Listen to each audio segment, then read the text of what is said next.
Hi, Assalamualaikum warahmatullahi wabarakatuh. My name is Nuwaira Sajidah binti Zainal Arifin and I'm from Section 4. So today I would like to present my journal article which is titled Investigating the Factors that Affecting E-Learning Acceptance. Okay, for the first is abstract. E-learning has revolutionized education by providing flexible and accessible learning. Okay, this studies investigates how varied user groups accept e-learning platform. The research intends to help the educators, policymakers, and e-learning platform developers to improve the user's experience and adoptions. The research investigates the impact of perceived usefulness, ease of use, system quality, and social influence on the acceptance of e-learning in Taman Kemboja 4A Rawang in Selangor.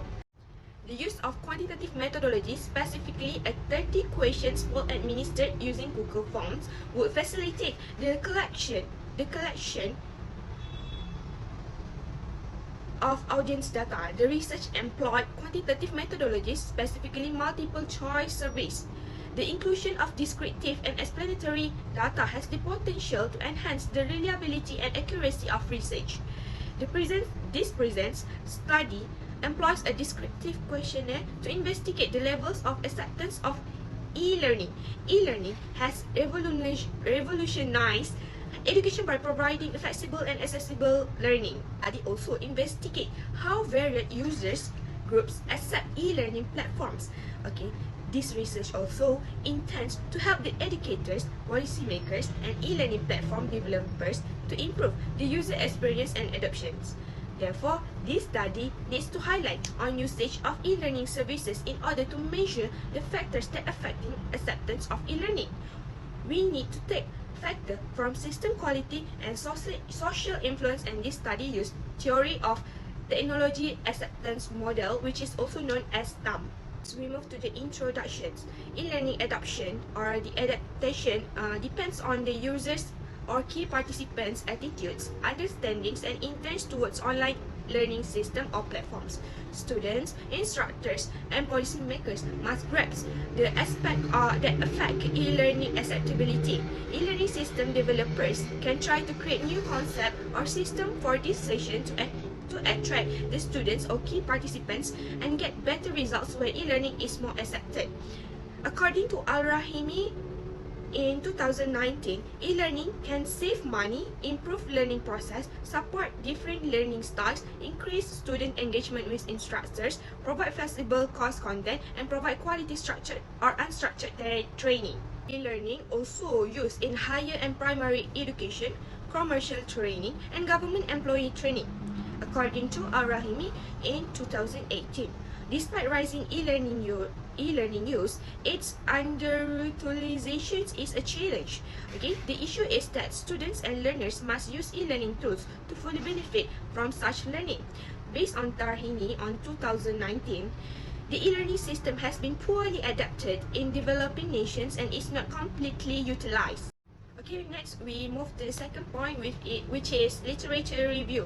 For the first point in literature review is e-learning acceptance, which is also known as the dependent variable in these studies. Okay, an educational strategy called e-learning uses electronic media and gadgets to make training, communication, and engagement more accessible.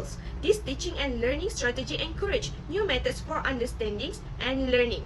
Educational information and advice are distributed online via digital technology, allowing students to access resources and actively participate in coursework from anywhere with internet access. The early days of the World Wide Web are where e-learning began. It started with text-heavy fundamental courses, but has since become a diverse instructional structure.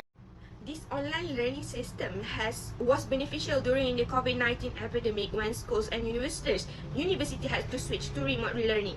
Due to the COVID-19 pandemic, e-learning is now used worldwide to facilitate teaching and learning. Malaysia, like other nations, use e-learning for instruction. Social alienation has forced educational system and institution to adopt e-learning methods using LMS and digital communication platforms. Digitizations in education has changed the paradigm, increasing demand for e-learning. This situation has led schools and universities to adopt new teaching and learning tools. Technology has changed administrative and instructional methods in higher education. Digital media, internet connectivity, and online learning tools improve students' education. The second point in literature review is technology model acceptance, which is also known as TAP. Okay, e-learning's popularity depends on learners' perceptions of the system's usefulness and usability. New research, with references by Teo in 2020, shows that the students' motivations to use e-learning system is highly influenced by their usability and simplicity. As mobile devices become more popular, TAM in smartphone learning has gained interest. In 2021, Al-Sharhan found that learners adopt mobile educational apps due to their perceived utility, convenience, and attitude. A relevant framework for understanding e-learning reactions is the technology acceptance model. Third point in literature review is systems quality. Okay, the literature defines that system quality as e-learning platform technological infrastructure, software design, and usability. System quality directly affects user impressions and acceptance according to an extensive studies. Okay, the technology acceptance model by Davies in 1989 states that perceived ease of use and perceived usefulness drive technology acceptance. System quality is the independent variables that determines critical views in e-learning. Users are more likely to use e-learning platforms that are user-friendly, efficient, and supportive of their educational goals. System quality has many dimensions that affect user acceptance differently. Okay, the fourth point is research framework. As you can see, this is the framework in these studies, which is e-learning acceptance as the dependent variable connected to all the independent variable, which is known as perceived usefulness, perceived ease of use, system quality, and social influence. Next, we move to the methodology. The first point in methodology is research approach. Okay, these studies examines how perceived utility, simplicity of use, system quality, and social influence affect e-learning acceptability in Taman Kemboja for A. Rawang in Selangor.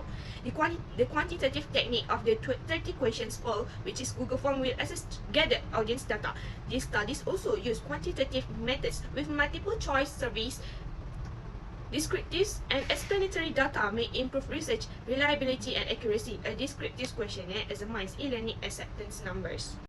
Okay, the second point is questionnaire design. The questionnaire was based on earlier research with some revisions to meet the study's goals. Most non-experimental research used questionnaire, which are best for hypothesis testing.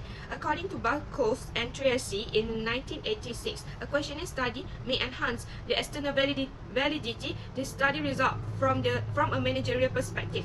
Two sections comprise the questionnaire. First, demographic inquiries included age, gender, occupation, education, and e-learning related questions. Participants had to fill out the information anonymously to protect research confidentially. Part 2 covered 5 elements that influence e-learning acceptability, which is perceived utility, ease of use, system quality, social influence, and e-learning acceptance. The questionnaire design, there were 5 questions in every IV and DV, which is total 30 questions, including the demographic questions for the surveyors to answer them. Okay, the last point in methodology is sampling and data collections. Okay, we use Google Form because Google Form reduces paper costs, making it efficient and cost-effective.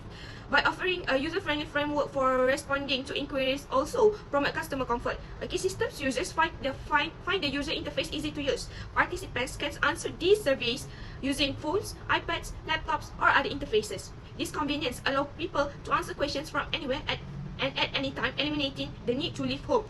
Despite efforts to reduce bias, its formations and influence are possible due to the unpredictability of sample selections. Okay, according to the Saunders in 2009, state that all studies participants must have expertise with Google Meet, Zoom, and Microsoft Teams for e-learning uptake. To the findings and discussions. Okay, as you can see, there are 3 tables in this. Okay, for the first table is descriptive table.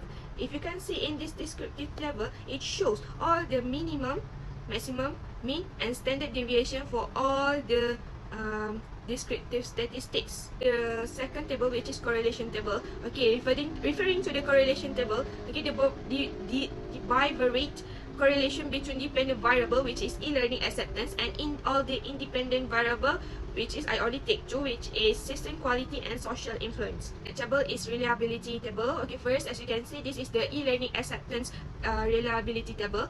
Okay, next is system quality table, shows that internal consistency reliability increase with the Cronbach alpha around 1. Okay, the table is social influence, which the table shows that internet consistency reliability increased with comma alpha around 1. Based on the credible statistics result from the social influence table, it has a value of 0.465. Thus, the items remain relevant for positive social influence because, according to SRA in 2010, found that financial constraint may limit e-learning adoptions. Okay, last but not least is conclusions. Okay, e-learning acceptance in Kemboja 4A in Rawang Selangor is examined in this study. Research on e-learning acceptability has revealed the complex aspect that influence people's readiness to adopt digital educations. This study also evaluated and examined how perceived utility, convenience of use, and content quality affect e-learning acceptability using well-structured surveys, data collections, and SPSS analysis. The findings can help educators and organizations to promote e-learning. The current study verified the technology acceptance model, which is also known as TAM in education, revealing students' prospective judgments of e-learning system effectiveness. That's all from me. Thank you.